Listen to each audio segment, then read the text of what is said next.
Okay, because it's not when you realize emptiness directly, it's not that you just realize the emptiness of one thing, okay? Because there's the direct experience of emptiness is of one taste, whether it's the emptiness of you or the emptiness of the carpet. So you just look at whatever you picked, you'd see the emptiness of that, because you have to have an object. Yeah, you meditate, but then you realize it when you're in the direct realization of emptiness, that it's the emptiness of all phenomena. Okay? Because if you're just meditating on the emptiness of the wood, well, how's that going to get you liberated? Okay? So it has to be something much, the emptiness of all phenomena there.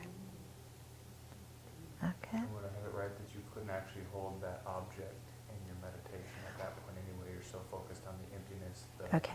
When you have a conceptual realization of emptiness, that's the union of serenity and special insight, okay? Your realization of emptiness is conceptual. So you might start out meditating the emptiness of the self, okay? You realize that emptiness, but you realize it via the meaning generality, or the generalized image of it. So you're not realizing emptiness directly. When you keep meditating longer and longer and longer, then you peel away that veil of the meaning generality, and then you have that emptiness directly. When you're in the one of the conceptual understanding, then if you start out meditating on the emptiness of the self, you realize the emptiness of the self.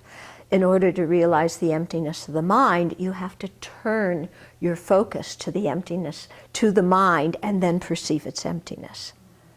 Whereas when you directly realize emptiness, the emptiness is seen as it's the same emptiness of everything that exists.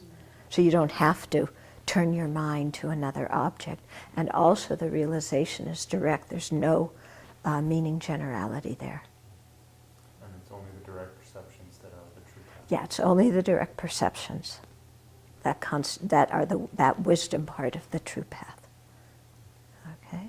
So I have a question about true cessations. Could we talk about the seeds of the afflictions in our minds, which I think is confusing? Yeah, the seeds of the afflictions are included in the afflictive obscurations. So when I say that the wisdom eliminates the afflictions, I mean the afflictions and their seeds. But my question then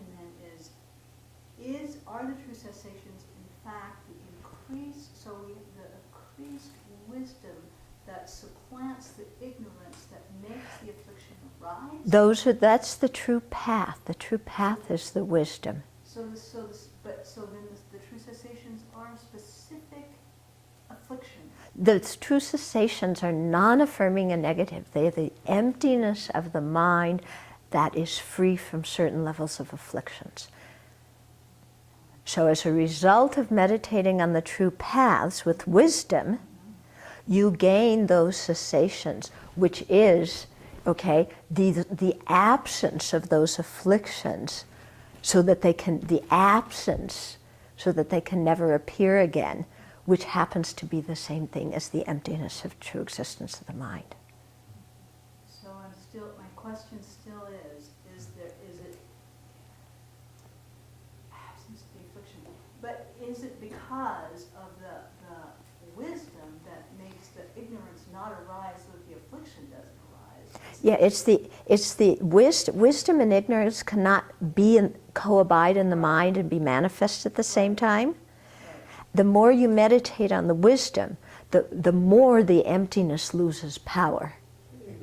The ignorance loses power. So as the ignorance loses power, the afflictions lose power.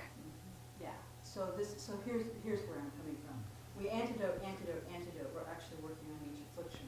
But when we're realizing emptiness, we're working at it from underneath, from the ignorance part. So we're not working necessarily on the cessation of anger. We're working on the cessation of ignorance, which makes anger not even arise because we're not grasping it as self. Okay, there's temporary antidotes and there's the final antidote. The temporary antidote to anger is meditating on love and compassion. But that can't eliminate the anger from the root.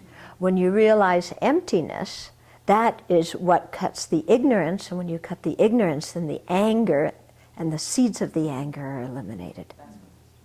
Okay? Is that what you're getting at? So because emptiness is not so easy to realize, and gaining the unity of serenity and insight on emptiness is not just a snap of the fingers, therefore we learn these other antidotes that are easier, but these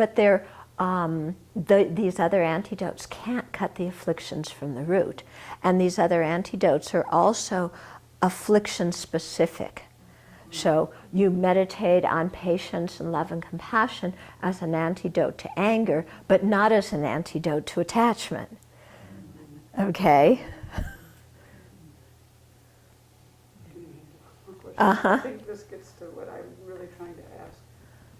So then as you progress through the paths and grounds, your objects get more and more subtle, but they're all objects of Your object is always emptiness. emptiness Of everything.